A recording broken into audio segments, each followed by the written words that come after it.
ನಮಸ್ಕಾರ ಗೆಳೆಯರೆ.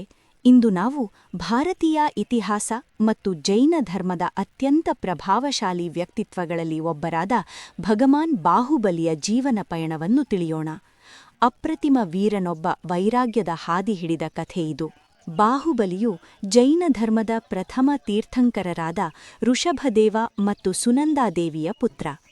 ತಂದೆ ಋಷಭದೇವನು ಸನ್ಯಾಸ ಸ್ವೀಕರಿಸುವ ಮೊದಲು ತನ್ನ ವಿಶಾಲ ಸಾಮ್ರಾಜ್ಯವನ್ನು ಮಕ್ಕಳ ನಡುವೆ ಹಂಚಿದನು.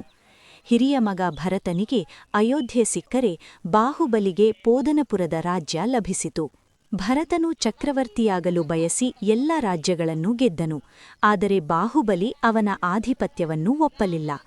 ರಕ್ತಪಾತವನ್ನು ತಪ್ಪಿಸಲು ಅಣ್ಣ ತಮ್ಮಂದಿರ ನಡುವೆ ದೃಷ್ಟಿಯುದ್ಧ, ಜಲಯುದ್ಧ ಮತ್ತು ಮಲ್ಲಯುದ್ಧಗಳು ನಡೆದವು. ಈ ಮೂರೂ ಯುದ್ಧಗಳಲ್ಲಿ ಬಾಹುಬಲಿ ಜಯಶಾಲಿಯಾದನು. ಮಲ್ಲಯುದ್ಧದಲ್ಲಿ ಭರತನನ್ನು ಸೋಲಿಸಿ ಕೊಲ್ಲಲು ಕೈಯೆಟ್ಟಿದ ಕ್ಷಣದಲ್ಲಿ ಬಾಹುಬಲಿಗೆ ಜ್ಞಾನೋದಯವಾಯಿತು. ಈ ಮಣ್ಣಿನ ಮೇಲಿನ ವ್ಯಾಮೋಹಕ್ಕಾಗಿ ಅಣ್ಣನನ್ನೇ ಕೊಲ್ಲಲು ಹೊರಟೆನೆ ಎಂಬ ಪಶ್ಚಾತ್ತಾಪ ಕಾಡಿತು. ಗೆದ್ದ ರಾಜ್ಯವನ್ನು ಅಣ್ಣನಿಗೆ ಬಿಟ್ಟುಕೊಟ್ಟು ಅಹಂಕಾರವನ್ನು ತೊರೆದು ದಿಗಂಬರ ಮುನಿಯಾಗಿ ಕಾಡಿಗೆ ತೆರಳಿದರು.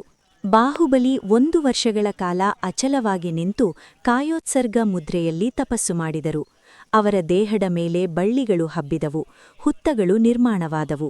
ಅಂತಿಮವಾಗಿ ತನ್ನ ಅಹಂಕಾರವನ್ನು ಸಂಪೂರ್ಣವಾಗಿ ಗೆದ್ದು ಕೇವಲ ಜ್ಞಾನವನ್ನು ಪಡೆದು ಮೋಕ್ಷ ಸಾಧಿಸಿದರು. ಬಾಹುಬಲಿಯ ಈ ತ್ಯಾಗದ ಸಂಕೇತವಾಗಿ ಕರ್ನಾಟಕದ ಶ್ರವಣಬೆಳಗೊಳದಲ್ಲಿ 57 ಅಡಿ ಎತ್ತರದ ಏಕಶಿಲಾ ವಿಗ್ರಹವಿದೆ. ಶಾಂತಿ, ಅಹಿಂಸೆ ಮತ್ತು ತ್ಯಾಗದ ಸಂದೇಶ ನೀಡುವ ಬಾಹುಬಲಿಯ ಜೀವನ ಇಂದಿಗೂ ನಮಗೆ ಸ್ಫೂರ್ತಿ. ಈ ವಿಡಿಯೋ ಇಷ್ಟವಾದರೆ ಲೈಕ್ ಮಾಡಿ ಮತ್ತು ಶೇರ್ ಮಾಡಿ. ಧನ್ಯವಾದಗಳು.